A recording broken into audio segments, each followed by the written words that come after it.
उद्योगी व्यवसायीहरूसँग निरन्तर छलफल भइराखेको हुन्छ। कहिलेकाहीँ फर्मल लेभलमा हुन्छ, कहिलेकाहीँ इन्फर्मल लेभलमा पनि भइराखेको हुन्छ।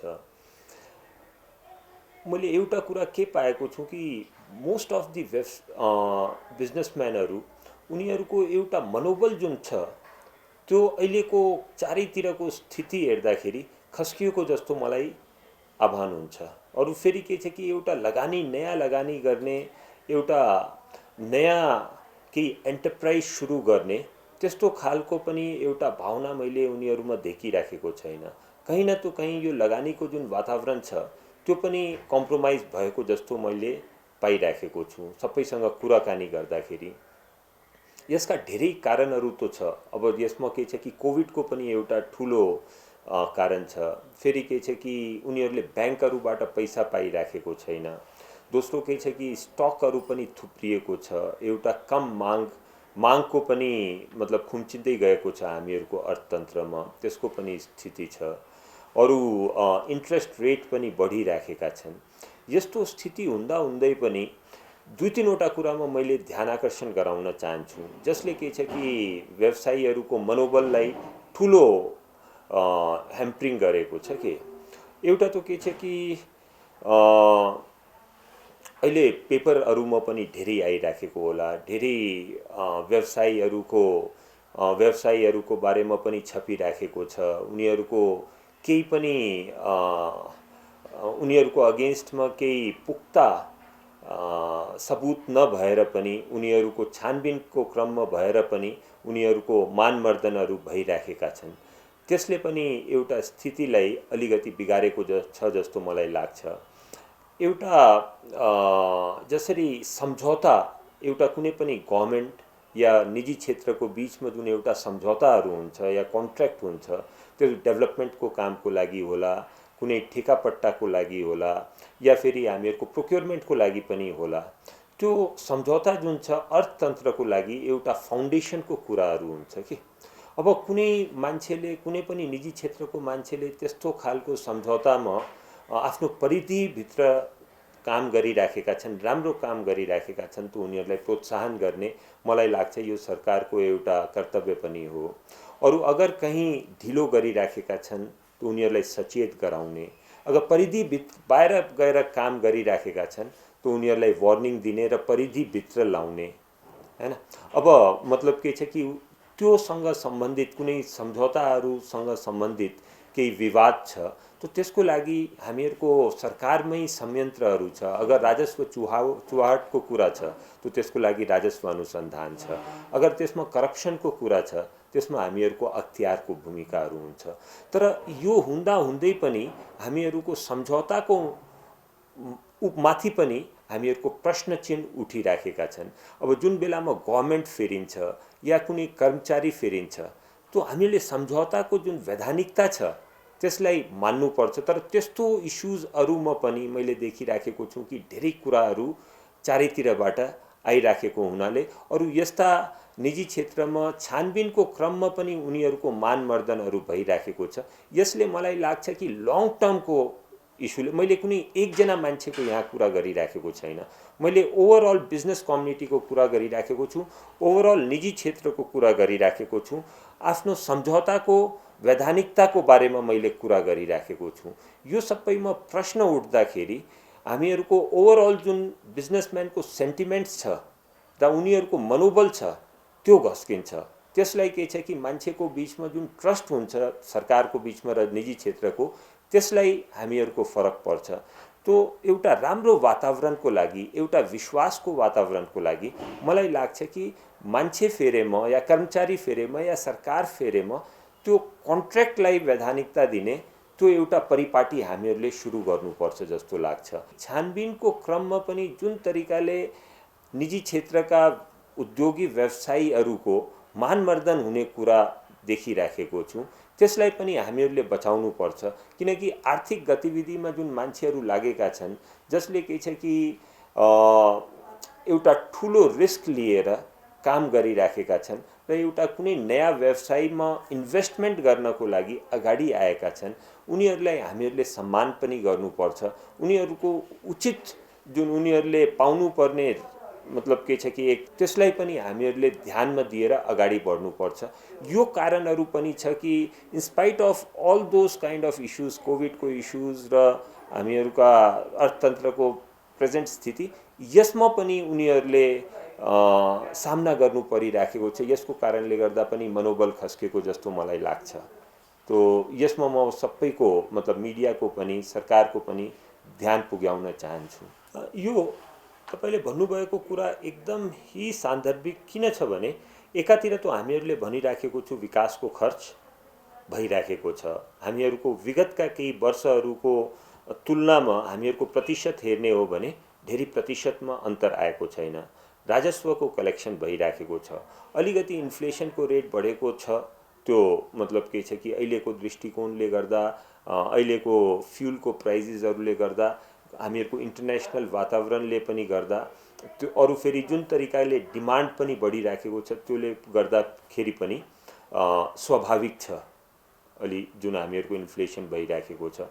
तर मोस्ट इम्पोर्टेन्ट कुरा मैले यहाँ के भन्न खोजेँ कि एकातिर त यो कुरा छ, तर अगर तपाईहरूले उद्योगी र व्यापारीसँग कुरा गर्ने हो भने डिमान्ड घटिराखेको छ इकोनोमीमा। ओभरअल डिमान्ड घटिराखेको छ। चाहे त्यो कुनै पनि मतलब नेसेसिटी प्रोडक्ट्स होस्, चाहे त्यो हामीहरूको विलासिताको प्रोडक्ट्सहरू होस् या हामीहरूको इन्टरमिडिएटरी प्रोडक्ट्स किन नहोस्, सबैको डिमान्ड विगतका 3 महिनादेखि यो सबैले फिल गरिराखेको छ कि त्यो डिमान्ड कम भइराखेको छ।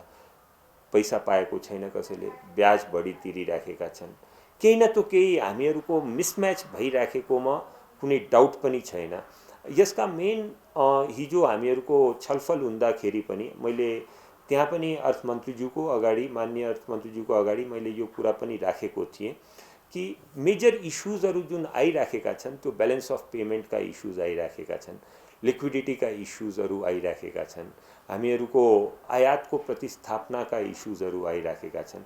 त्यो मतलब हामीहरूको मतलब फेस गर्नु ही परिराखेका छन्। जुन यो 2-3 वटा जुन सूचक छ त्यसले कभर गरेको छैन त्यो कुराहरूलाई। अरू त्यसले के छ कि व्यापारी र उद्योगीलाई एकदम मतलब एकदम ही मतलब उहाँहरूको बिजनेस गर्ने जुन एउटा मनोबल छ त्यसलाई फरक पारेका छ। यो लास्ट इयरको जुन कोभिडको जुन कुरा गरिराख्नु भएका छन् र यो सालको जुन बजेटमा र मोनिटरी पोलिसीमा आएका कुराहरू गरिराख्नु भएका छन्, त्यसमा सर्टेनली जसरी रिफाइनेन्सिङको कुरा गरौँ, त्यसबाट सर्टेनली हामीहरूका धेरैवटा व्यापारीहरू यस्तो बेलामा उनीहरूले राहत पाएको पनि छन्। तर मलाई कहीँ कहीँ लाग्छ कि त्यो सबै कुराहरू इनफ छैन, किनकि जुन मतलब लिक्विडिटीको इस्युजहरूको सामना भइराखेको छ, ब्यालेन्स अफ पेमेन्टको सामना भइराखेको छ र रिसेन्टली जुन 2-3 वटा अर्थतन्त्रलाई नै खुम्चाउने र ब्यालेन्स अफ पेमेन्टमा सरकारको तर्फले सहयोग गर्ने उहाँको जुन सोचाइ छ त्यसले के छ कि हामीहरूको विश्वास छ कि अर्थतन्त्रलाई नै खुम्च्याउने खालका यो सबै डाइरेक्टिभ्सहरू आइराखेका छन्। फेरि अर्को एउटा डाइरेक्टिभ जसको ड्राफ्ट आएको छ त्यो 20 त्यो वर्किङ क्यापिटललाई टर्नओभरको 20% सीमामा राख्ने भनेर जुन आएको छ त्यसले पनि एउटा ठुलो व्यापारीहरूमा शङ्का र उपशङ्काको वातावरण जुन छ त्यो पैदा गरेको छ। हामीहरूको यसमा एउटा एकदम क्लियर सोचाइ के छ कि अगर हामीहरूले यो भावनाको साथमा काम गर्छौँ, नेगेटिभ भावनाको साथमा काम गर्छौँ कि भाइ कसरी हामीहरूले यो जुन प्रब्लमहरूको सल्युसनको लागि कसरी हामीहरूले आयात कम गर्ने या फेरि कसरी हामीहरूले एभाइलेबल लोनलाई रेस्ट्रिक्ट गर्ने, त्यसले के छ कि अर्थतन्त्रलाई भविष्यमा गएर खुम्चाउँछ के।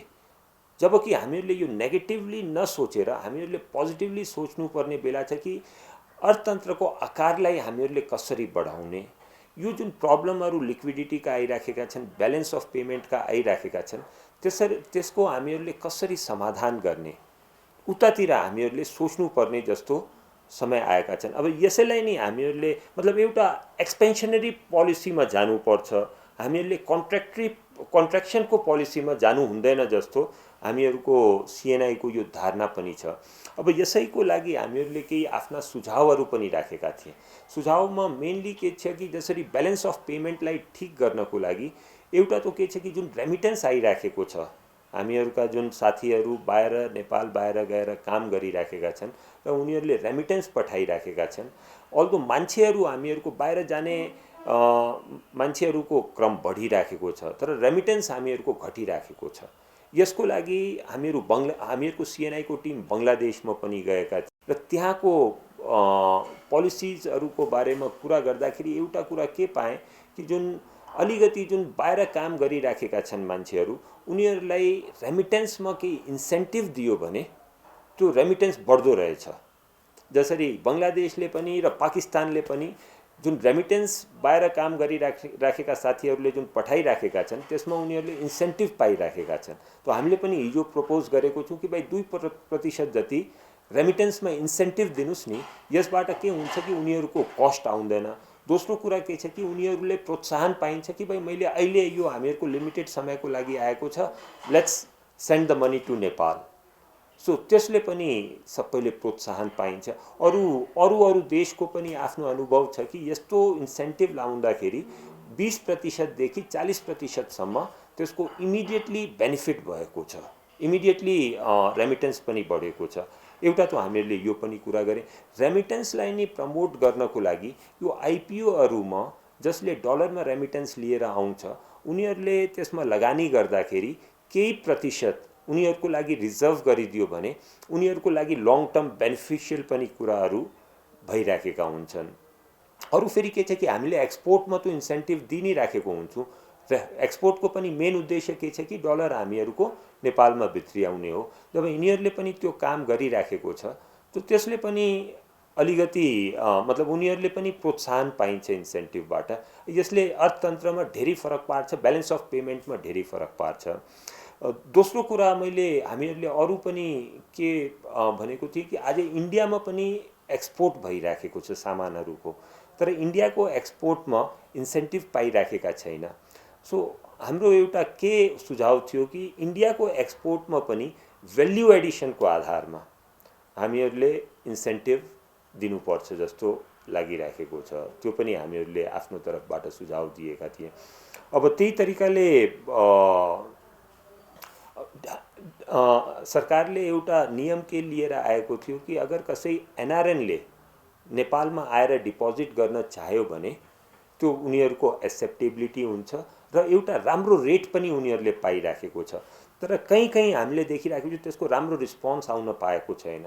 त्यसलाई हामीहरूले मार्केटिङ गर्न हामी उनीहरूको यहाँ पुगेर यसको बेनिफिट्सहरू उनीहरूलाई हामीहरूले कम्युनिकेट गर्न पाएमा, अवेरनेस क्रिएट गर्न पाएमा मैले यसलाई पनि एउटा ठुलो पोटेन्सियलको तरिकाले हेर्छु। अरू यसमा जुन केही न केही सानातिना प्राविधिक समस्या पनि छ, त्यो प्राविधिक समस्या सल्भ गर्न सकिन्छ, त्यसमा ठुलो कुरा होइन, त्यसलाई सहजीकरण पनि गर्न सकिन्छ। कम हुने एउटा ठुलो के कारण छ, भन्सारमा जुन भ्यालुएसनको किताब पठाइराखेको हुन्छ कि अब त्यो किताबमा जुन भ्यालुएसन गरेको हुन्छ त्यो कहिलेकाहीँ कम पनि हुन्छ, कहिलेकाहीँ बढी पनि हुन्छ। त्यसलाई रेफरेन्स रेट मानेर अरू सबै जति पनि इम्पोर्टहरूमा उनीहरूले भ्यालुएसन गरेर त्यसको बेसिसमा भन्सार लिइराखेको हुन्छ। त्यसले पनि हामीहरूको इकोनोमीमा धेरै विकृतिहरू पैदा गरेका छन्। सो डब्लुटिओको पनि के मान्यता, जसको हामीहरू मेम्बर पनि छौँ, मान्यता छ कि कारोबार मूल्यलाई हामीहरूले त्यसको बेसिसमा भन्सारहरू लगाउनु पर्छ। अब कुनै कारोबार मूल्य अगर बाइ द वे भन्सारले लाग्छ कि यो ठिक छैन, उनीहरूसँग जहिले पनि प्रावधान छ कि 5% थप गरेर त्यो सामान किन्ने प्रावधान पनि छ। त यो कारोबार मूल्यले अगर हामीले मान्यता दिएर काम सुरु गर्छौँ त मलाई पुरा विश्वास छ कि यो रेमिटेन्सको पनि यसले बढाउँछै, किनकि यो अन्डर भ्यालुएसन ओभर भ्यालुएसनले पनि रेमिटेन्समा फरक पारेका हुन्छ। अर्को जुन ठुलो समस्या हामीहरूले देखिराखेको छौँ त्यो लिक्विडिटीको पनि समस्या छ। आज के छ कि तरलताको अभाव छ, और तरलताको अभावको कारणले गर्दा हाम्रा साथीहरू बिजनेसम्यानहरूले नयाँ लोन लिनु पर्यो या इभन हामीहरूको पुरानो लोनहरूलाई रिन्यू गर्नु पर्यो, त्यो ब्याङ्कहरूले आनाकानी गरिराखेको छ, किनकि उनीहरूको पनि लिक्विडिटी रेसियो 90% या 90%को माथि नै छ। त यसमा पनि हामीहरूले 2-3वटा सजेसनहरू के दिएको थिएँ भने, जुन हामीहरूको आजको दिनमा लिक्विडिटी रेसियोको जुन गणना गर्ने एउटा प्रोसेस छ, त्यसमा के छ कि डलरको डिपोजिट र डलरको लोन पनि त्यसमा सम्मिलित गरेको छ। धेरै इन्टरनेसनल मा एउटा यो पनि इन्टरनेसनल अरू देशहरूमा यो पनि पाएको छ कि यस्तो लिक्विडिटी रेसियोको गणना गर्दाखेरि डलरको जुन लोन छ र डलरको जुन डिपोजिट छ त्यसलाई त्यसमा गणना गरेको छैन लिक्विडिटी रेसियो तो त्यसमा अगर हामीहरूले नेपालमा पनि लिक्विडिटी रेसियोमा त्यो डलरको पोर्सन हटाइदियो भने तो करीब के छ कि 50 देखि 80 अरब रुपियाँ जुन छ हामीहरूको बैंकिङ सेक्टरमा आउँछ। अर्को समस्या के छ कि जुन ठुलो समस्या जुन हामीहरूले देखिराखेको छौँ त्यो विकास खर्चको एक्सपेन्डिचरको पनि हो। त्यो पनि हामीहरूको समयमा जहिले पनि हुन पाएको छैन। तर अहिलेको स्थितिलाई हेर्दाखेरि अगर हामीहरूले त्यो जति पनि गभर्नमेन्टले जुन रेभेन्यूजहरू उठाइराखेका छन्, राजस्व उठाइराखेका छन्, त्यसको 20% पनि बैंकिङ सेक्टर कमर्सियल ब्याङ्क्सहरूमा राखिदियो भने त्यसले पनि यसले सहयोग दिन्छ जस्तो मलाई लागिराखेका छन् के आफ्नो करेन्ट अकाउन्टमा राखेर त्यसले ब्याङ्कहरूलाई अझै कर्जा प्रवाह गर्न र सही ठाउँमा कर्जा प्रवाह गर्नमा मद्दत पनि मिल्छ, त्यो हामीहरूको धारणा छ। अरू हामीहरूको यो तो इस्यु हिजो पनि उठेको थियो कि डेभलपमेन्ट प्रोजेक्टहरूमा कसरी हामीहरूले क्यापिटल एक्सपेन्डिचरलाई बढाउन सकौँ, त्यसको लागि एउटा मोनिटरिङको राम्रो संयन्त्र अगर गभर्नमेन्टले तयार गर्न पायो भने, अलिकति मन्त्रालयहरूलाई समयमै ही प्रेस गर्न पायो भने त्यसले पनि हामीहरूको यो तरलताको जुन पोजिसन छ त्यो बेटर हुन्छ र ब्याङ्कहरूसँग पनि लोन दिने जुन फन्ड्सहरू छ त्यो पनि बढ्छ जस्तो हामीहरूलाई लागेको छ। यो सबै सजेसन्सहरू हामीले हिजो दिएर पनि आएको छौँ तरलता र लिक्विडिटीको इस्युजलाई ह्यान्डल गर्न। हामीहरूले 2वटा सजेसन दिएको छौँ। बेसिकली एउटा तो लङ टर्म सजेसन तो के छ कि हामीहरूले खरिद ऐनलाई नै एकपल्ट स्टडी गरेर अरू होल प्रोसेस जुन छ हामीहरूको खर्चा गर्ने क्यापिटल एक्सपेन्डिचर गर्ने होल प्रोसेसलाई नै एकपल्ट रिभ्याम्प गर्नुपर्ने आवश्यकता छ। त्यो तो एउटा लङ टर्मको सजेसन तो छँदैछ। तर 2वटा जुन मैले फेरि एकपल्ट रिपिट गर्छु जुन सजेसन दिएको छु, जुन गभर्नमेन्टले राजस्वहरू उठाइराखेका हुन्छन् त्यसमा 20% पनि अहिले तो सबै राष्ट्र ब्याङ्कमा राखिराखेका छन्, अरू क्यापिटल एक्सपेन्डिचरमा टाइम लागिराखेको छ, त्यसमा 20% पनि कमर्सियल ब्याङ्कहरूमा राखिदियो भने तो त्यसले के छ कि तरलता तो इकोनोमीमा आइहाल्छ नि। तो त्यसको लागि पनि हामीले रिक्वेस्ट गरेको छौँ कि भाइ अब जे प्रतिशत गभर्नमेन्टले फिक्स गरेर त्यसलाई कमर्सियल ब्याङ्कमा लिएर आउनु पर्यो, एक नम्बर। दोस्रो के छ कि मैले पहिले पनि भने कि यो डलरवाला जुन कुरा छ नि, यो डलरको डिपोजिट र लोनलाई लिक्विडिटी रेसियोमा गणना नगर्ने गरी त्यो काम गर्नु पर्यो कि त्यो लिक्विडिटी रेसियो अमेन्ड गर्यो। त्यस्तो गभर्नमेन्टले बीचमा स्टेप पनि लिएको छ। पहिले लोकल डेभलपमेन्टमा मतलब यो स्थानीय सरकारको जुन ब्याङ्क अकाउन्टमा जुन छ नि पैसाहरू प्रवाह भइराखेको थियो, त्यसमा 50% मात्रै त्यसलाई गभर्नमेन्टले लिन सक्ने जुन छ, मतलब त्यो गणनामा लिक्विडिटी रेसियोको गणनामा 50% मात्रै लिन गर्ने गरेको थियो। तर बीचमा उनीहरूले एउटा सर्कुलर निकालेर 50% को ठाउँमा 80% गरिदियो। त्यसले पनि ब्याङ्कहरूले र व्यापारीहरूले ठुलो रिलिफ पाएको छ। सो यस्ता खालका कदमहरू अरू पनि लिन सकिन्छ जसबाट के छ कि लिक्विडिटी हामीहरूको बैंकिङ सेक्टरमा जान्छ, अरू बैंकिङ सेक्टरले त्यसलाई के छ कि व्यापारीहरूलाई दिन सकिन्छ। अहिले यहाँ हामीहरूको सीएनआई को अफिसमा आउनुभन्दा पहिले गाडीमा मैले एउटा भिडियो देखिराखेको थिएँ। ब्रिटेनको बेलायतको प्रधानमन्त्रीज्यूको जुन पार्लियामेन्टमा उहाँले आफ्नो कमेन्टहरू गरिराखेका थिए कि उहाँले भन्नुभयो कि अब हामीहरूले संक्रमणको साथमा मतलब काम गर्ने र संक्रमणको साथमै यसलाई हामीहरूले ट्याकल गर्ने अब अगाडि बढ्नुपर्छ। उहाँले 2-3 वटा कुरा गर्नुभयो कि अहिले जति पनि वर्क फ्रम होमको जुन कन्सेप्ट छ त्यो उहाँले भन्नुभयो कि अब त्यसलाई हामीहरूले खत्तम गरेर अब सबैलाई अफिसमा आउनको लागि हामीले प्रेरित गर्नुपर्छ। मास्कको जुन एउटा मास्क एउटा यो एउटा सिम्बल पनि हो कि भाइ there is something wrong going on के। तर सिम्पल प्रिकसनको मेजरहरू लिएर हरेक ठाउँमा अब काम अगाडि बढाउनु पर्छ। अरू मैले आज बिहान हामीहरूको वर्ल्डोमिटरमा देखेको थिएँ, युकेमा आजको हिजोको सङ्क्रमण 2.5 लाख मान्छेहरूको छ। सो मैले यो भन्न खोजेँ कि ठुलो ठुलो इकोनोमीहरू पनि जुन छ 2.5 लाख सङ्क्रमण हुँदाखेरि पनि उनीहरूले नर्मल काम गर्ने हिसाबले आफ्नो जीवन व्यापनको जुन एउटा नयाँ तरिकाको हिसाबले अगाडि बढ्ने प्रयास गरिराखेका छन्, कोसिस गरिराखेका छन्, एक नम्बर। दोस्रो के छ कि अहिलेको जुन मतलब सङ्क्रमण छ त्यसमा मेरो आफ्नो मतलब धेरै हामीहरूको वरिपरिका साथीहरूलाई पनि भएका छन्। तर मैले दुईवटा कुरा पाएको छु। एउटा त के छ कि त्यो 6-7 दिनमा हामीहरूको त्यो मतलब पोजिटिभ मान्छेहरू निको भइराखेका छन्।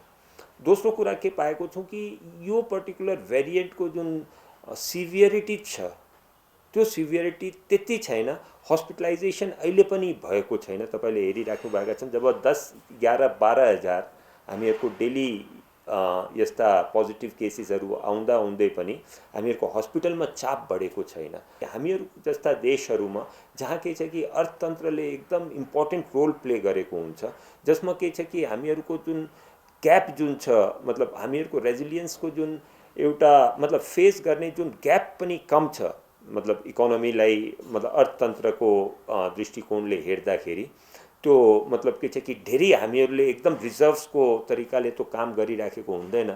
सो त्यस्तो खालको इकोनोमीमा यो अझै सान्दर्भिक छ कि हामीहरूले अर्थतन्त्रलाई प्रिकसनहरू लिउँ, जुन प्रोटोकल छ त्यसलाई हामीहरूले फलो गरौँ। तर के छ कि अर्थतन्त्रलाई ह्याम्पर हुने कुरा या बन्द हुने कुरा या लकडाउन गर्ने कुरा त्यो सबैमा अहिले नजान्दा हुन्छ मलाई जस्तो लाग्छ। अरू त्यसैको लागि हामीहरूले जहिले पनि हरेक फोरममा पनि बोलिराखेको छु कि अर्थतन्त्रलाई ह्याम्पर नहुने गरी प्रिकसन लिएर हामीहरू अहिलेको स्थितिमा अगाडि बढ्नुपर्छ। सुझाव के दिन चाहन्छु आजको दिनमा कि एउटा त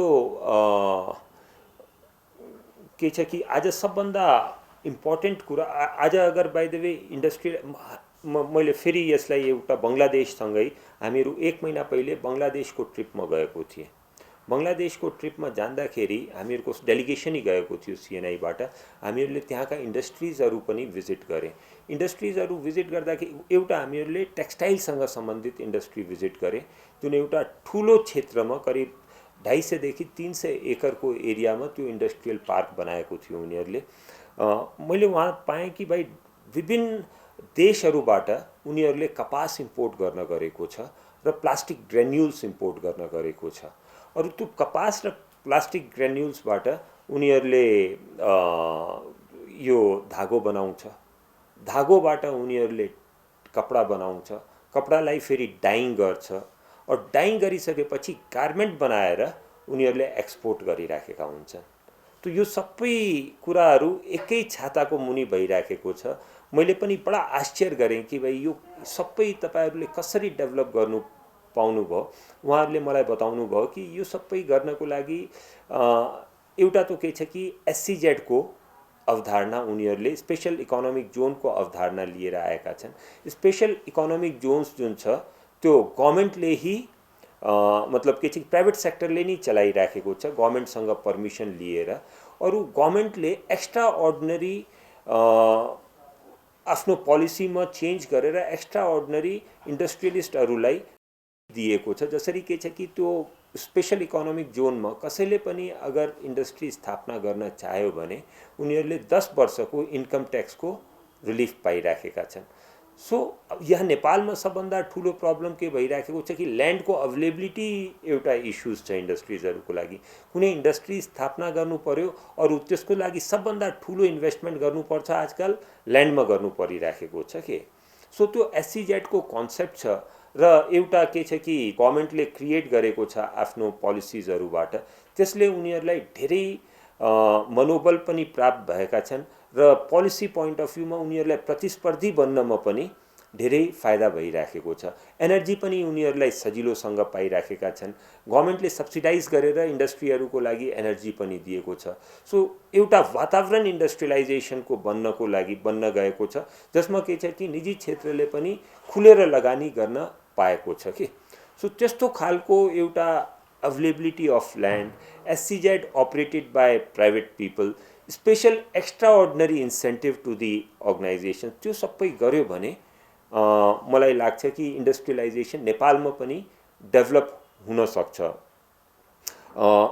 दोस्रो कुरा के छ कि बङ्गलादेशमा करिब 50-60 उनीहरूले इन्डस्ट्रिजहरूलाई टार्गेट गरेर उनीहरूको लागि स्पेसिफिक पोलिसी बनाएको छ कि। मतलब आज मैले के जसरी के छ कि टेक्सटाइलको बारेमा भइहाल्यो, गार्मेन्ट्सको बारेमा भइहाल्यो, सबैका चुनौती फरक फरक छ कि।